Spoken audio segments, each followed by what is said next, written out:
warnings, you try to do everything you can. At some point, the physician has to have some responsibility. And I agree very strongly with that. I think the pendulum should not be swung all the way to the system. It's a combination of the system and the doctor or the nurse. And I'll finish with an example. We had a patient who came into the hospital, 24-year-old man, severe diabetic ketoacidosis. The patient had a very high blood sugar too. Now, sometimes the emergency room doctors, for reasons I don't know, our institution thinks that you have to give fluids first before you give insulin. So they wanted to lower the blood sugar and then they can give insulin because they thought it might cause hemodynamic problems if they did not do it that way. The problem was that the patient's pH was 6.95. It was critically low. He was actually near death. So they admit the patient to the ICU. He still hasn't gotten insulin yet.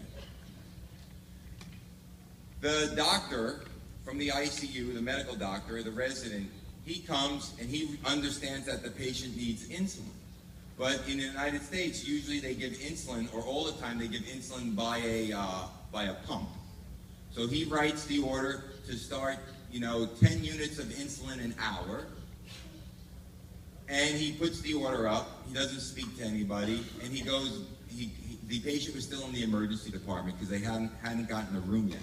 So he writes the order and then he leaves.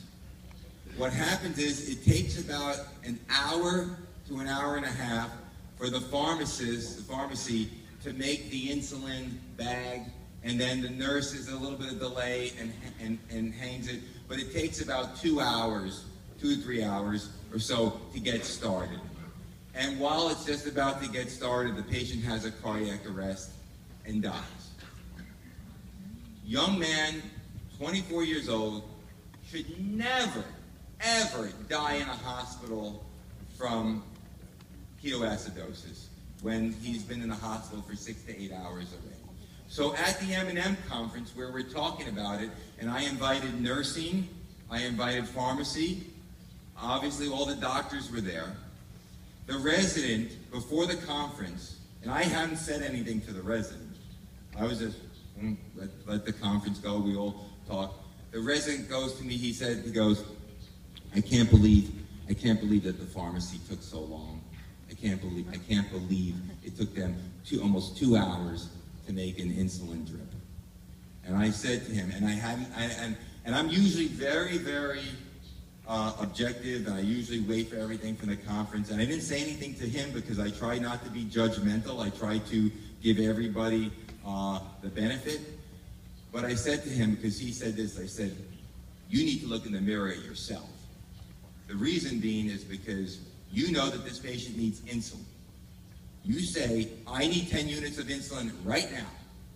And you don't leave that patient's side until a nurse hands you 10 units of insulin, you give the patient insulin, you give them a head start, then you can do something else, then you can write your order. But don't sit here or stand here and tell me that it was somebody else's fault. There are problems and they need to fix them. But you need to look at yourself in the mirror too. And I said it in a way that was not aggressive, it was caring, but it was the right thing because you have to have personal accountability. You have to say, what could I have done different every time a mistake happens? It doesn't mean you're going to find something.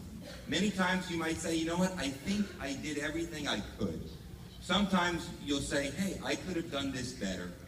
But you have to ask that question. You can't hide behind a system and try to blame it on the system. So now in medicine in the United States, the pendulum has shifted back. Now it's shifted back to a good point, right in the middle, where when mistakes happen, it's a combination. It's a combination of the system, all those pieces of cheese that are unrelated to you, and yourself, what you could do.